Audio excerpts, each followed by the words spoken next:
Halo semuanya, berjumpa lagi bersama saya Mr. Bagas. Kali ini kita akan membahas materi PJOK kelas 8. Nah, sebelumnya kita sudah membahas tentang bagaimana bagian A-nya nih, hakikat bela diri pencaksilat, dan kalian sudah mengerjakan tugasnya, dan saya ucapkan terima kasih untuk yang sudah mengerjakan tugasnya dan untuk yang sudah tetap untuk yang masih aktif mengikuti video pembelajaran ini. Karena untuk apa? Untuk bagaimana kemajuan kalian masing-masing dan untuk demi kalian masing-masing menjadi lebih baik gitu. Nah, jadi memang sudah menjadi keharusan dan sudah menjadi kewajiban kalian dan hak kalian untuk menerima materi dengan sebaik-baiknya. Ya, kita lanjut saja. Kita membahas masih bab tentang pencaksilat. Kalian sebelumnya di kelas 7 sudah mempelajari pencaksilat, tetapi di skip karena saya pun tidak bisa mengajarnya langsung gitu. Nah, tapi di pandemi ini saya mau nggak mau harus mengajarkan ke kalian. Karena kenapa?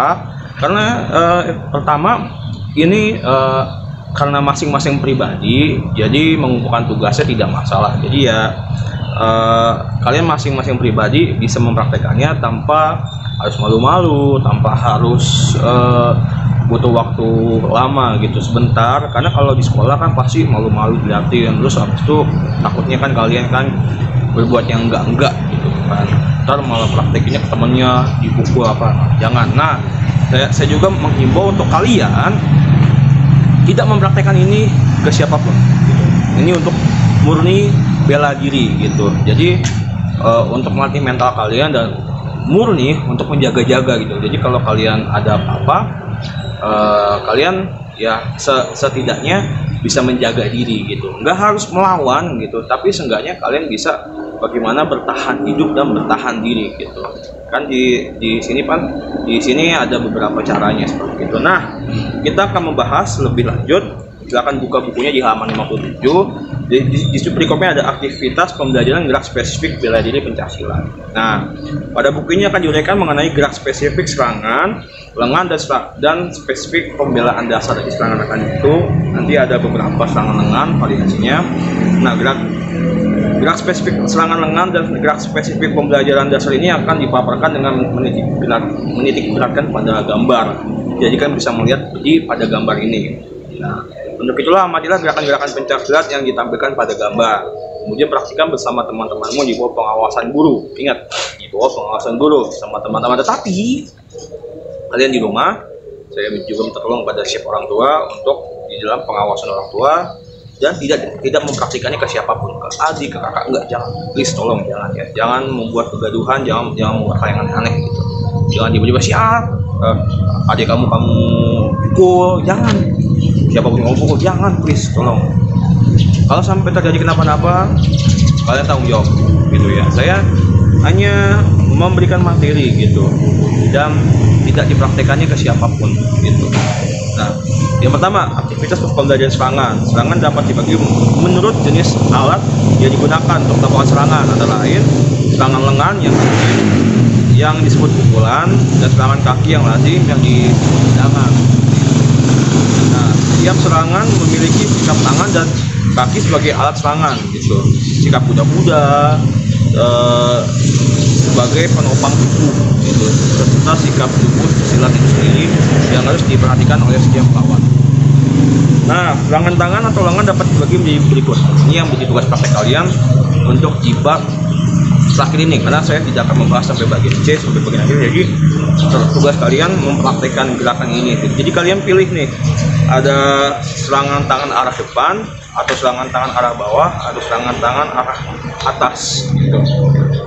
Kalian pilih di antara 3 tugas ini udah di praktek kalian. Saya akan kasih contoh ya. Misalkan kalau serangan arah depan, kalian harus full badan, kan ini kan cuma setengah, jadi ya anggaplah ini full gitu. Jadi tapi kalau pas kalian mempraktekannya harus full badan.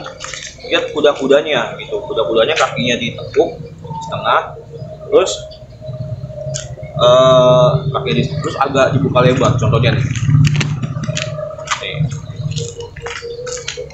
set gini, set. Jadi kan ini kan lurus, ini tekuk gini. Nah, gitu. Contoh kakinya seperti itu. Jadi tadi kan terus ditekuk. Nah, contoh tangannya misalkan serangan depan di samping gini ya, samping gini, samping. Saya sambil megang buku, samping gini. Nah, kalau serangan depan, kalian contoh praktekinnya serangan depan, pukulan, shoot, pukulan, terus tebak, shoot, gitu, tebak, terus bandul.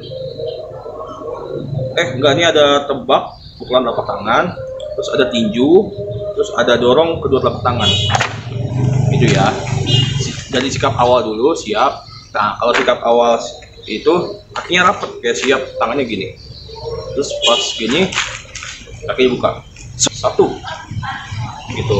Satu, terus habis itu dua. Terus tiga, selesai. Gampang kan prakteknya. Nah, terus misalkan kalau kalian ngambil serangan tangan arah bawah. Ini misalkan gitu. Arah bawah jadi karena bawah gini, gitu. Nah, ini yang disebut gerakan bandul. Enggak, itu colok tusuk gini. Gitu. Jadi dari atas ke bawah. Bandul. Terus serangan tangan arah bawah, sanggah gitu. Sanggah gini. Gitu, sanggah. Nah, terus yang terakhir bandul ada catok gini.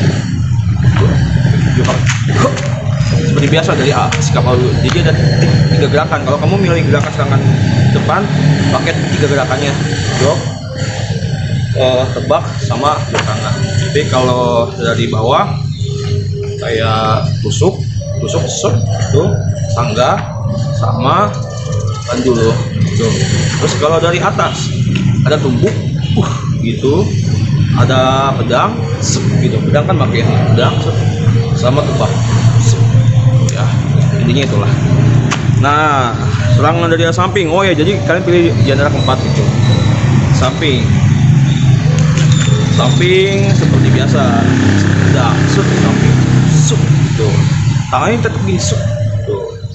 Terus samping, terus tampar, gitu. Sama bandul gini, gitu. Bagian atas telapak tangan dengan arah samping, atas telapak tangan samping. Nah, itulah. Ya, oke. Kalian bisa melihat yang selanjutnya halaman 58 aktivitas pembelajaran serangan sikunya seperti biasa. Kalau di depan gini, tapi ingat ya, jika saya terlalu gini, jadi didorong gitu depan sampai gini, depan sampai gini, gitu. Ingat, jangan dipraktekin, bahaya. Ya, kan ada 4 gerakan tuh kalau sama sekali 5. Nah, kalau kalian pilih salah satu itu kegampangan. Jadi saya bukannya mau nyusahin kalian, enggak, terlalu singkat. Pilih 2 ya, 2 di antara 4. 2. Kamu di depan, dari bawah, dari atas, atau dari samping, atau pasangan siku. Oke, cukup sekian pembahasan dari saya. Sisanya kalian bisa baca sendiri. Minggu depan kita PH deh, gitu. Karena pencaksilat singkat aja gitu. Ini yang bagian rakit pencaksilat, langsung praktekin dan langsung membahas gerakannya gitu. Oke, cukup sekian pembahasan dari saya. Untuk kurang dan lebihnya mohon maaf. Selamat mempraktekannya dan jangan praktekkan dengan siapapun. Ingat, sampai jumpa.